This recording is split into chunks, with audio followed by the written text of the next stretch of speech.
Akkam nagaa jirtu dhaggeeffattoota keenya jaallatamoo kabajamoo warra isin jaallannu isin kabajnu mee guyyaa har'aa iddoowwan hin beeknu yookaan biiroos haa ta'u bakkeewwan garaagaraa bakka hin beekne Google Maappii irraati akkamitti bakka sana akka argattanii deemtan isinitti himaa akkaataa kamittiin iddoo jirtan irraa gara bakka sanaatti akkamitti akka argattan gabaabinaan isinitti hima. Isa dura garuu viidiyoowwan baay'ee isin fayyadu qofa qabannee argamna chaanalii kanarratti waan ta'eef sabskiraayib gochuun dagatina. Maaliif sabskiraayib godhaa rakkoon qabu wanta akka isin kaffalchiisnu dhugaa yoo imeeliin qabdan ta'e imeelii banadhaa.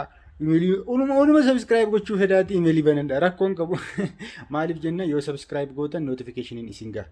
Jechuun keessumaa iddoo mallattoo akka nootifikeeshinii wayii qabdu sana yoo tuqxanii yeroo hundaa nootifikeeshinii isin gaha yeroo yerootti odeeffannoo argattu wanta akka jechuun miidhaan qabu sabskiraayib gochuun sabskiraayib godhaa waaqayyo sinaa eebbisu. Anis fakkeenyaaf kiroomii kanaanis argachuu dandeessu. Haa jennu jechuun maal akka fakkaatu ilaallaa jennu maappii irratti wayii tokko yeroo searchi goonu gubbaarra your location jira gargajjallaarra iddoon isin search gootan jira. Haa jennu odaa elektirooniksii search gochuu barbaadanii yookaan Oromiyaa ta'aa gamoo Oromiyaa odaa elektirooniksii kanuma yoo search gochuu barbaadan akka kanatti isiniin jedha. Akka kanatti sarara isinii qaa. Asirratti wanta isin argitan waan gurguddaa lama argitu. Kanaafi kan argitu iddoon diimaatiin taa'e kun bakka isin barbaadan sana iddoon mallattoo kanaa yookaan immoo yoo akkas kana namarra asirraati gubbaarra waan sadii jira. Lukaan deemuu minibaasiitiin yookaan wanta xiqqaatiin deemuu baasii uummataatiin deeman akkasii jira. Jechuun karaawwan jiran filattee isinii kaa'aa jechuudha. Iddoo kanarraati wanti lama isin argitan isaan kana istaartii yoo ta'an fakkeenyaaf akka kanatti jechuun yeroo isin deemtan kallattii isaa gara kamitti akka deemaa jirtan irraa gortan immoo daandii kanarra jirtu maal kan jedhu isinitti agarsiisa. Konneekshiniin garuu banaa ta'uu qaba yoo konneekshiniin jiraate jechuudha.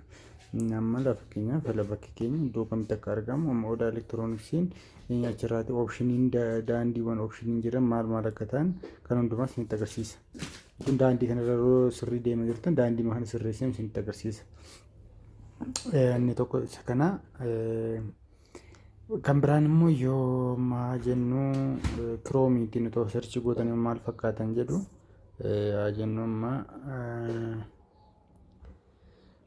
Oromiyaa International Bank fakkeenyaaf haa jennu Oromiyaa International Bankii barbaadanitti head office Oromiyaa International Bank head office fakkeenyaaf searchi gootu.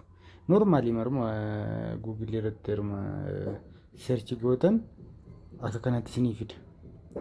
Haa jennu sin maappii isaa yoo jechuun bifa maappiitiin asirraati gubbaarraati bifa maappiitiin tuqxanii akka kanatti ilaaluu dandeessu. Oromiyaa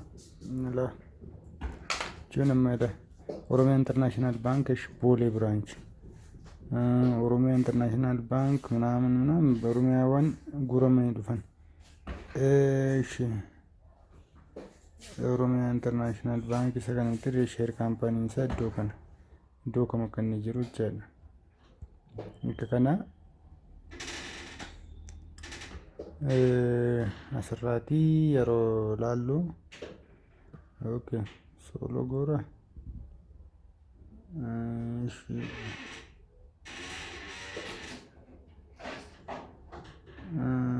headquarter kunooti boodii kana headquarterin kun wanta ishas kana jira.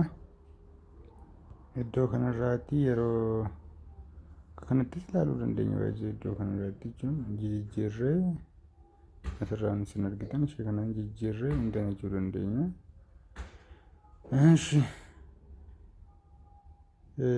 Oromiyaa International Bank headquarter kanatti ilaallanna jechuudha.